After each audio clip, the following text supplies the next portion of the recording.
మిత్రమా, వాళ్ళేమనుకుంటున్నారో వీళ్ళేమనుకుంటున్నారో అని అనుకోవద్దు. వాళ్ళకేం పోయింది? అనుకున్న వాళ్ళు అనుకుంటూనే ఉంటారు. పదాలకి కరువ, పలకడానికి బరువ.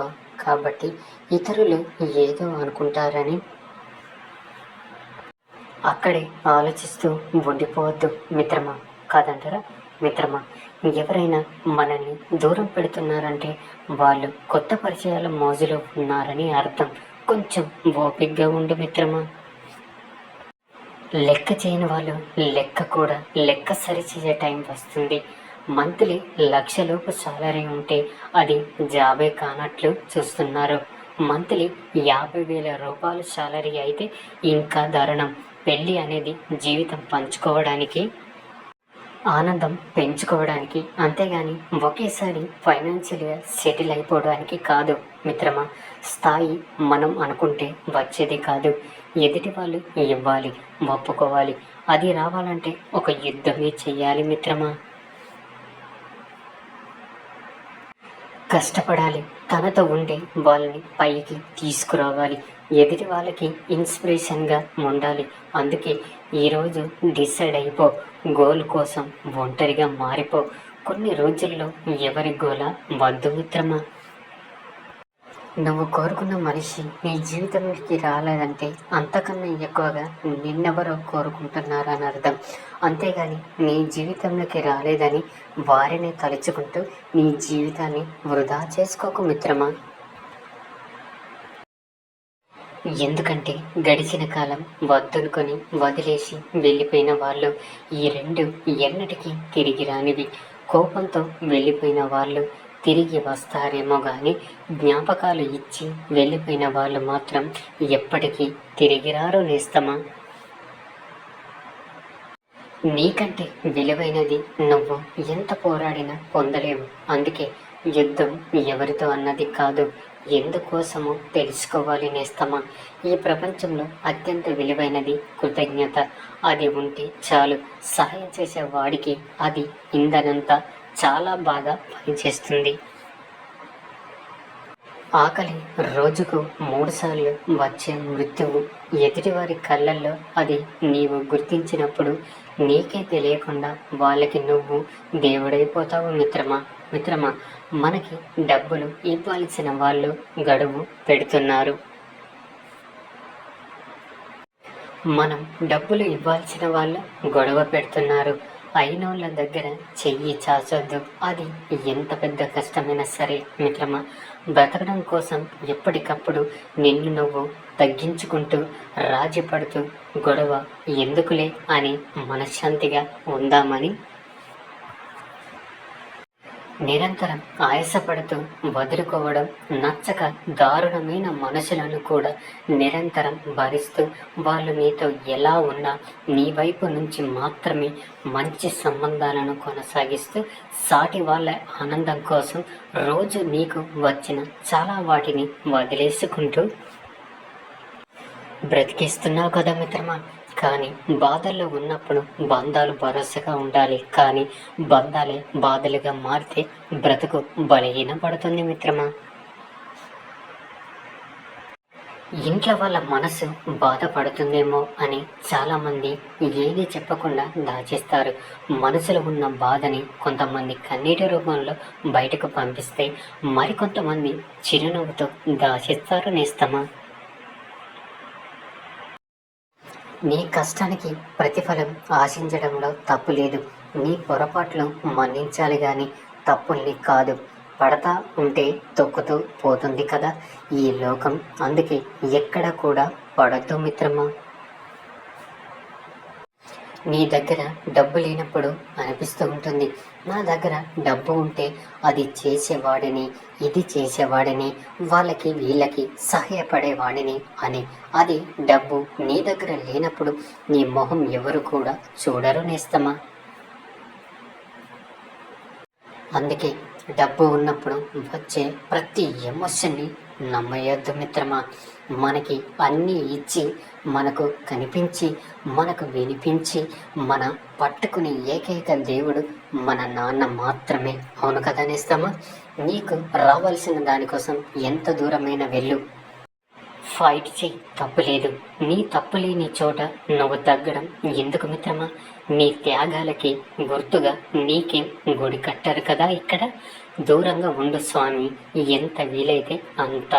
నీతో అబద్ధం ఆడే వారికి, నిన్ను అగౌరవపరిచే వారికి, నిన్ను వాడుకునే వారికి, నిన్ను పడతోసే వారికి ఎంత వీలైతే అంత దూరంగా ఉండు మిత్రమా. ప్రేమ అంటే వదిలిపెట్టే అవకాశం ఉన్నా వదలలేకపోవడం. వ్యక్తిత్వం అంటే చెడగొట్టే పరిస్థితులు ఎన్ని ఉన్నా చెడిపోకుండా ఉండడం నేస్తమా. మిత్రమా, నవ్వుతూనే ఉంటున్నావు కానీ ఎంత నలిగావో అంత నలుగుతున్నాము. కానీ ఒక్కరోజు వస్తుందని నమ్మకం, ఈ భయం. బాధలు పోయే రోజు వస్తుంది. ఎవరైతే మనల్ని బాధ పెట్టారో, భయపెట్టారో వాళ్ళే మన దగ్గరికి వచ్చి వరుసలు కలిపి మరి మాట్లాడతారు నేస్తమా. పెళ్ళయ్యాక ఒక అబ్బాయి పరిస్థితి ఎలా ఉంటుంది అంటే, కట్టుకున్న దానికి అర్థమయ్యేలా చెప్పలేక ఎటువైపు నిలబడితే ఎవరిని కోల్పోల్సి వస్తుందో అన్న భయంతో లోపల కుమిలి వేస్తూ ఉంటాడు. నువ్వు మెసేజ్ చేస్తేనే నీకు మెసేజ్ వస్తుంది అంటే చెయ్యకపోవడమే మంచిది కదా మిత్రమా. కాస్త ఆలోచించు. ఎవరైతే నా వాళ్ళు అనుకుంటున్నావో నీకు మెచ్యూరిటీ వచ్చే కొద్దీ వాళ్ళు కేక్ ఏమో అని నీకు అనిపిస్తుంది. ఎవరి కోసమైతే నువ్వు కష్టపడుతున్నావో ఒక ఎగ్జాంపుల్ లెవెల్ వచ్చిన తర్వాత వాళ్ళని నువ్వు లైట్ తీసుకుంటావు. ఇదే జీవితం అంటే మిత్రమా. అంగుళం నాలుకను అదుపులో ఉంచుకోకపోతే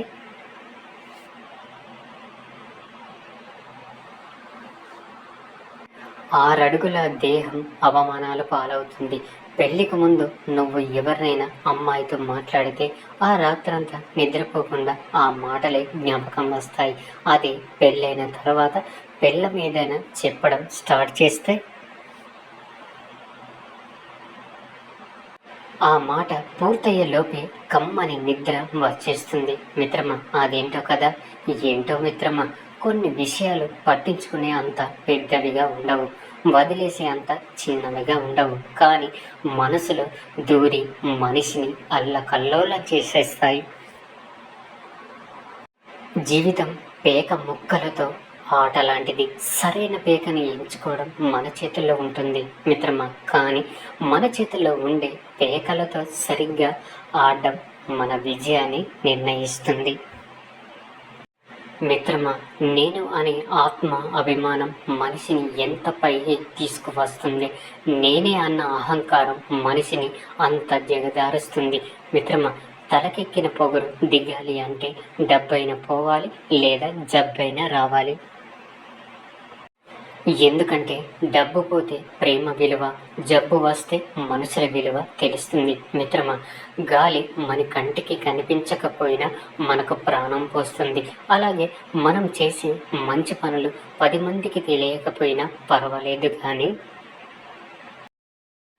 మనం చేసే సహాయం వల్ల ఒకరికి ఉపయోగపడిన, ఒకరి జీవితంలోనైనా సంతోషం వస్తే చాలు కదా నేస్తమా. చెప్పుడు మాటలు చెదల్లాంటివి. వినేవారు చెడిపోతారు, చెప్పేవారు చక్కగా చోద్యం చూస్తారు. అంతేనేస్తమా. రేపటి కోసం కష్టపడుతున్నాం, రేపటి కోసం దాచుకుంటున్నాం, రేపటి కోసం ఖర్చు పెడుతున్నాం. అన్నీ రేపటి కోసమే అయితే అసలు రేపు అంటూ నువ్వు ఉండకపోతే, అందుకే ఈ క్షణం చాలా విలువైనది నేస్తమ్మా. ఎవరిని ఎక్కువగా నమ్మొద్దు, మోసపోతావు. ఎవరి కోసము ఆలోచించకు, వాళ్ళకి అలసైపోతావు. ఎక్కువ విలువనివ్వకు, నీ గౌరవాన్ని కోల్పోతావు. ఎవరిని ప్రశ్నించకు, శత్రువవుతావు. ముందుగా నా వాళ్ళు అని ఆలోచించడం తగ్గించు మిత్రమా. ఎవరి నుంచి ఏమీ ఆశించకు, అప్పుడే నీ జీవితం చాలా బాగుంటుంది మిత్రమా. సక్సెస్ అనేది ఊరికే రాదు. కన్నీళ్లు పెట్టుకోవాలి, కష్టాలు ఎదుర్కోవాలి, బాధలు తట్టుకోవాలి, మనసుకు గాయాలు కావాలి మిత్రమా. గుండె మాటలకు ముక్కలవ్వాలి, బంధాలను కోల్పోవాలి, ఎదురు దెబ్బలు తినాలి, సహనంతో మెలగాలి, గుణపాఠాలు నేర్చుకోవాలి, అనుభవ పాఠాలు సరిదిద్దుకోవాలి. ప్రతి క్షణం నీతో నువ్వు యుద్ధం చెయ్యాలి మిత్రమా. మిత్రమా, ఒక మగాడు ఎంతమంది అమ్మాయిలతో తప్పు చేసినా ఎప్పటికీ తన భార్యని ప్రేమిస్తాడు. కానీ ఒక ఆడది ఒక మగాడితో తప్పు చేస్తే తన భర్తని ఎప్పటికీ ప్రేమించలేదు కూడా. ఈ వీడియో కనుక నచ్చినట్లయితే లైక్ చేసి షేర్ చేయండి. మరిన్ని వీడియోస్ కోసం మన ఛానల్ని సబ్స్క్రైబ్ చేసుకొని మాకు కొంచెం సపోర్ట్ చేయండి. ధన్యవాదములు.